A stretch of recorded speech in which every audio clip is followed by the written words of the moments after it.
स्वागत है आपका आपके अपने YouTube channel Arihant Hindi education में।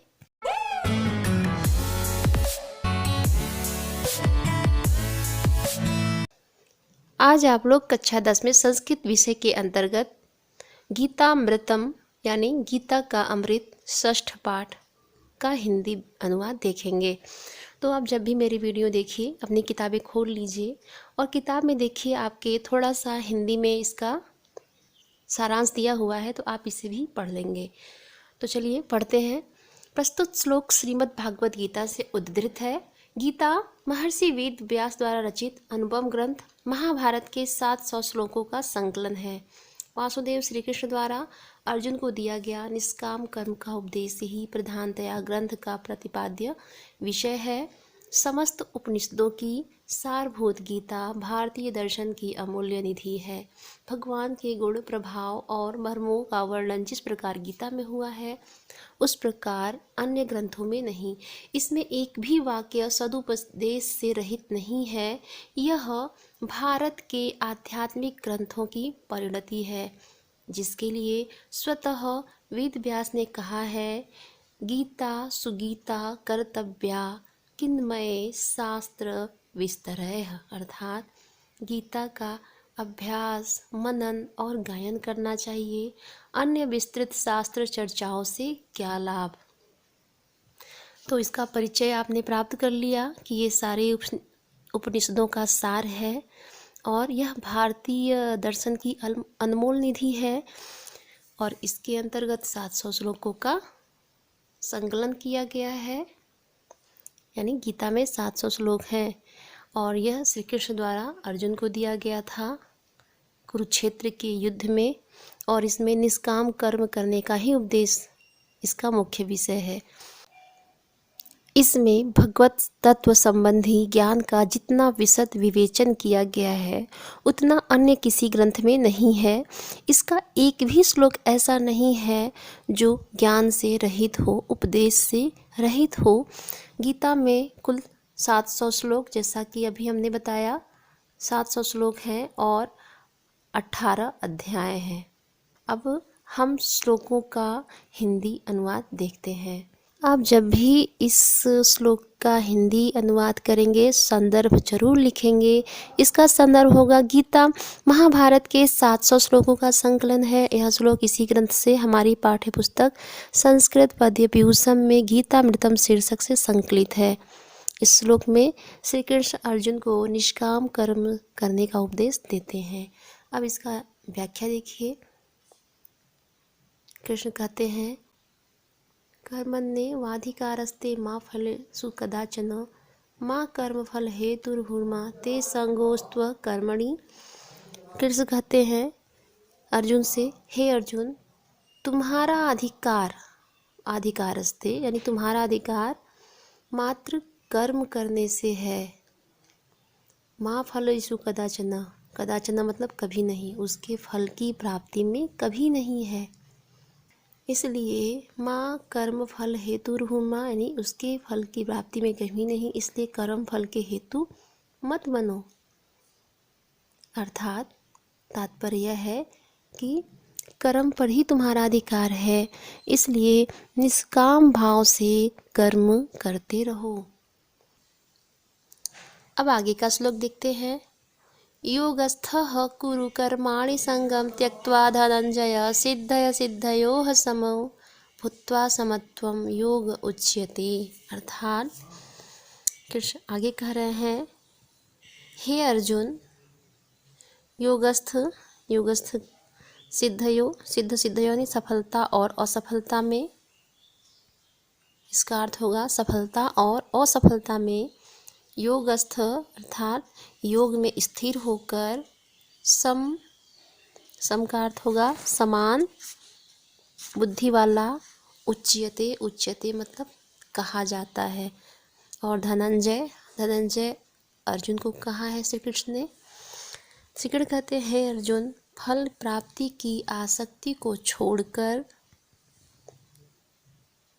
सफलता और असफलता को, सिद्धयो यानी सफलता और असफलता को समान समझकर योग में स्थित होकर कर्म करो और सफलता और असफलता को समान समझकर कार्य करना ही योग कहलाता है। अर्थात इस श्लोक में यह बता रहे हैं श्री कृष्ण की आसक्ति को त्याग दो और बुद्धि से कर्म करो, यही योग कहा जाता है।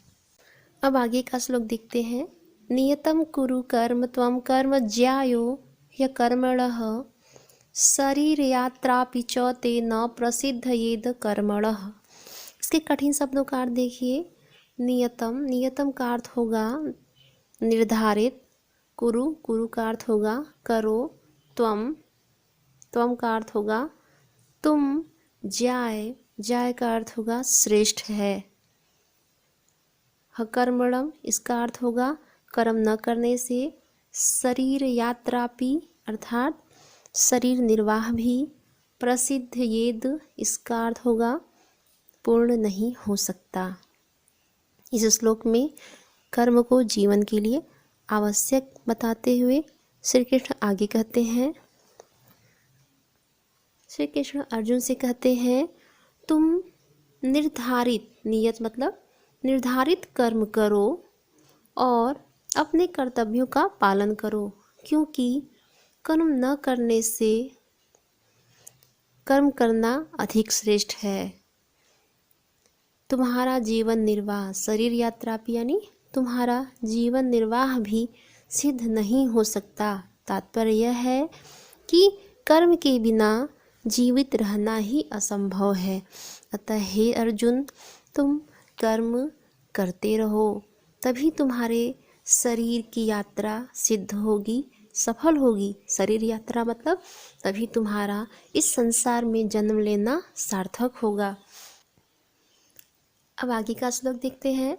सक्ताः कर्मण्य विद्वांसो यथा कुर्वन्ति भारत कुर्याद् विद्वांस्तथा सक्तश्चिकीर्षुर्लोक संग्रहम्। इसके कठिन शब्दों का अर्थ देखिए। सक्ताः, सक्ताः का अर्थ होगा आसक्त रहने वाले, कर्मण्य का इसका अर्थ होगा कर्म में, अविद्वांसो इसका अर्थ होगा अज्ञानी लोग, यथा जैसे, कुर्वन्ति इसका अर्थ होगा करते हैं, भारत यानी भारतवंश में उत्पन्न होने वाले, कुर्यात इसका अर्थ होगा करना चाहिए, विद्वांस इसका अर्थ होगा विवेकी, तथा इसमें सब एक साथ है, उसी प्रकार आसक्त अनासक्त रहकर, चकिर्षु इसका अर्थ होगा करने की इच्छा रखने वाला, लोक संग्रहम इसका अर्थ होगा लोक कल्याण। इसमें देखिए सबका अलग अलग अर्थ है। कुर्यात विद्वान तथा असक्त, चिकित्सु और लोक संग्रहम। अब इस श्लोक का हिंदी अनुवाद देखिए। इस श्लोक में अर्जुन से श्री कृष्ण कहते हैं, हे भरतवंशी अर्जुन, कर्म करने में आसक्त या राग द्वेष से लिप्त हुए अज्ञानी जन जैसा कार्य करते हैं, लोक कल्याण करने की इच्छा रखने वाला विद्वान अनासक्त रहकर यानी लोक कल्याण की इच्छा रखने वाला विद्वान अनासक्त रहकर अर्थात राग द्वेष में लिप्त न होकर वैसा कार्य करता है। तात्पर्य यह है कि कर्म को विवेकी और अविवेकी दोनों ही करते हैं, किंतु अविवेकी कर्म में आसक्ति के कारण कर्म करता है और विवेकी लोक शिक्षा की दृष्टि से। अर्थात यहाँ यह कहना चाहते हैं कृष्ण कि कर्म करो लेकिन कोई आसक्ति या लालच मत करो। आगे देखिए, यदृच्छालाभसंतुष्टो द्वन्द्वातीतो विमत्सरः समसिद्धावसिद्धौ च कृत्वापि न निबध्यते। अर्थात यद इच्छा लाभ संतुष्ट का अर्थ होगा स्वभावतः प्राप्त होने वाली वस्तुओं से संतुष्ट रहने वाला द्वंद्वातीतो, इसका अर्थ होगा सुख और दुख के द्वंद्व से रहित। विमत्सरः, विमत्सरः का अर्थ होगा ईर्ष्या से रहित। समः, समः का अर्थ होगा समान रहने वाला। सिद्धो व सिद्धौ, इसका अर्थ होगा सफलता और असफलता में, यानी सिद्धि और असिद्धि में। कृत्वा अपि, इसका अर्थ होगा कर्म करके भी। न निबध्यते, इसका अर्थ होगा नहीं बंधता है। इस श्लोक में बताया गया है कि कर्म फल भोगने के लिए कौन बाध्य नहीं होता। श्री कृष्ण अर्जुन से आगे कहते हैं, हे अर्जुन, जो मनुष्य उसी लाभ से संतुष्ट होता है जो उसे मिलता रहता है, तो सुख में प्रसन्न और दुख में दुखी नहीं होता। अर्थात जिस मनुष्य को जिसमें लाभ मिलता है वह सुख में प्रसन्न और दुख में दुखी नहीं होता। ईर्ष्या से रहित, सफलता और असफलता में एक सा रहने वाला पुरुष कर्म करके भी कर्म बंधन में नहीं बंधता। अर्थात जो मनुष्य ईर्ष्या नहीं करता, समान भाव से कर्म करता है, वह कभी कर्म के बंधन में नहीं बंधता। आगे देखते हैं, श्रद्धा वा लभते ज्ञानम तत्परः संयतेन्द्रियः ज्ञानम लब्ध्वा पराम शांतिमचिरेणाधिगच्छति। इसके कठिन शब्दों का अर्थ देखिए। श्रद्धा वा लभते मतलब श्रद्धालु ज्ञान को प्राप्त करते हैं। तत्पर, तत्पर का अर्थ है उसमें लगा हुआ।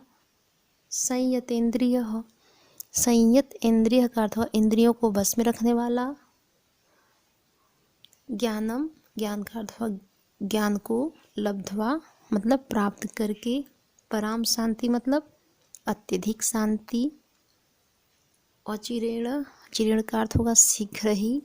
अधिगच्छति, अधिगच्छति का अर्थ होगा प्राप्त हो जाता है। इस श्लोक में श्री कृष्ण अर्जुन को शीघ्र शांति प्राप्त करने के उपायों को बता रहे हैं। कृष्ण आगे कहते हैं,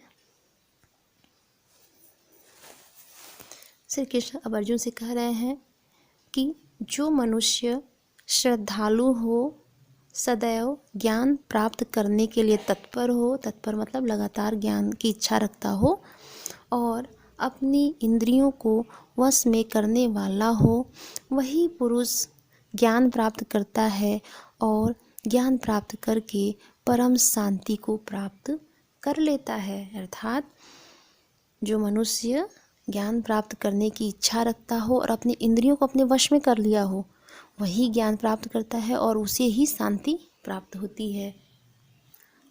आगे देखते हैं, अज्ञश्चा श्रद्धानश्च संशयात्मा विनश्यति नायं लोकोस्ति न परो न सुखम संशयात्मनः। अर्थात अज्ञ मतलब होता है ज्ञानहीन या अज्ञानी। अश्रद्धान, अश्रद्धान का अर्थ होगा श्रद्धा न रखने वाला। संशयात्मा, संशयात्मा का अर्थ होगा संशय से युक्त मन वाला। परो, इसका अर्थ होगा परलोक। प्रस्तुत श्लोक में संशय में पड़े हुए मनुष्य की दुर्गति के विषय में बताया गया है। इसका अर्थ देखिए, श्री कृष्ण अर्जुन से कहते हैं, हे अर्जुन, ज्ञानहीन और श्रद्धा न रखने वाला तथा संशय से युक्त मन वाला पुरुष नष्ट हो जाता है, क्योंकि संशय में पड़े हुए मनुष्य का न नायम लोकोस्ति, न यह लोक है, न परो, न परलोक है, न सुखम और न ही सुख है। अर्थात जो व्यक्ति संशय में रहता है वह नष्ट हो जाता है, क्योंकि उससे न ही इस संसार में सुख मिलता है, न ही लोक में सुख मिलता है, न ही परलोक में सुख मिलता है। आगे के श्लोक में देखिए, मत्कर्म कृन्मत परमो मद्भक्तः संगवर्जितः निर्वैरः सर्वभूतेषु यः स मामेति पांडव। इसके कठिन शब्दों का अर्थ देख लीजिए। मत कर्म कृत का अर्थ होगा मेरे लिए कर्म करने वाला। मत परमो का अर्थ होगा मुझे ही सबसे बड़ा मानने वाला। संगवर्जित, संगवर्जित का अर्थ होगा आसक्ति रहित या दुर्जनों के साथ। निर्वैरः, निर्वैरः का अर्थ होगा शत्रुता से रहित अर्थात बैर न करने वाला। सर्वभूतेषु, सभी जीवों में। यह का अर्थ होगा जो। सह, वह। माम, इसका अर्थ मुझको। एति, माम और एति एक साथ है, मतलब प्राप्त करता है। तो आगे के श्लोक में श्री कृष्ण ने अर्जुन को मोक्ष प्राप्ति का उपाय बताया है। श्री कृष्ण अर्जुन से कहते हैं, हे पांडव पुत्र अर्जुन, जो मेरे लिए कर्म करता है अर्थात मुझे ही सबसे बड़ा मानता है और आसक्ति से रहित तथा सब जीवों पर शत्रुता के भाव से रहित है, वह पुरुष मुझे प्राप्त कर लेता है। अर्थात यह कह रहे हैं कि जो मेरे लिए कर्म करता है, मुझे ही सबसे बड़ा मानता है, वही मेरा भक्त है और जो दुर्जनों की संगति से दूर है और सभी जीवों से प्रेम से रहता है, वह पुरुष मुझे प्राप्त कर लेता है। यो न हृष्यति न द्वेष्टि न शोचति न कांगच्छति शुभ परित्यागी भक्तिमान्यः स मे प्रिय। अर्थात यो न हृष्यति का अर्थ होगा प्रसन्न। देष्टि का अर्थ होगा द्वेष करता है। सोचति का अर्थ है शोक करता है। कांगच्छति का अर्थ है इच्छा करता है। शुभ परित्यागी, इसका अर्थ होगा शुभ और अशुभ का परित्याग करने वाला। भक्तिमान्य, इसका अर्थ होगा भक्त। में प्रिय, इसका अर्थ होगा मेरा प्रिय है। अब इसका अर्थ देखिए, जो पुरुष न प्रसन्न होता है, न द्वेष करता है, न ही शोक करता है और न ही किसी चीज़ की इच्छा करता है, तथा शुभ और अशुभ पदार्थों का त्याग करने वाला और जो भक्ति से युक्त है, वह मुझे प्रिय है। आगे का श्लोक देखिए, समः शत्रौ च मित्रे च तथा मानापमानयोः शीतोष्ण सुख दुखेषु समः संग विवर्जितः। इसके कठिन शब्द क्या देखिए। सम मतलब समान, शत्रौ मतलब शत्रुता या शत्रु में, मित्रे मित्र से, मानापमानयोः इसका अर्थ होगा मान और अपमान में, शीतोष्ण सुख दुखेषु अर्थात सर्दी गर्मी सुख और दुख में भी, संगवर्जित अर्थात संग विवर्जित का अर्थ होगा आसक्ति से रहित। तो इस श्लोक में भगवान श्री कृष्ण ने बताया है कि कौन प्रिय है। इसका अर्थ देखिए, श्री कृष्ण अर्जुन से कहते हैं, जो मनुष्य शत्रु और मित्र के प्रति समान है तथा मान और अपमान में भी समान रहता है, उस गर्मी सर्दी सुख दुख में भी जो समान रहता है तथा आसक्ति से जो रहित है, वह मुझे प्रिय है। आगे के श्लोक में देखिए, तुल्य निंदा स्तुति मौनी संतुष्टो येन केनचित् अनिकेत स्थिरमति भक्तिमान में प्रियो नरः।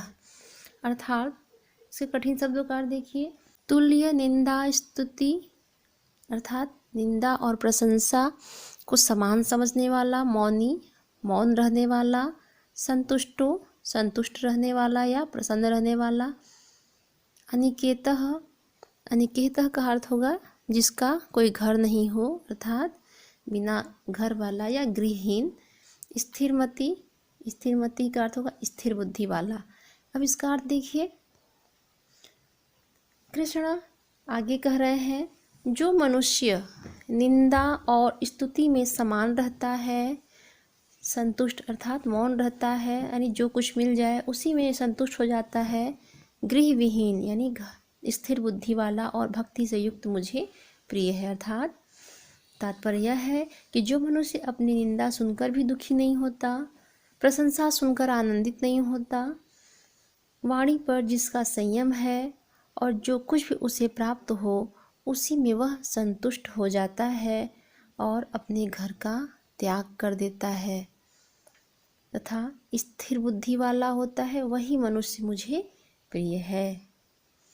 तो आज के लिए इतना ही। धन्यवाद।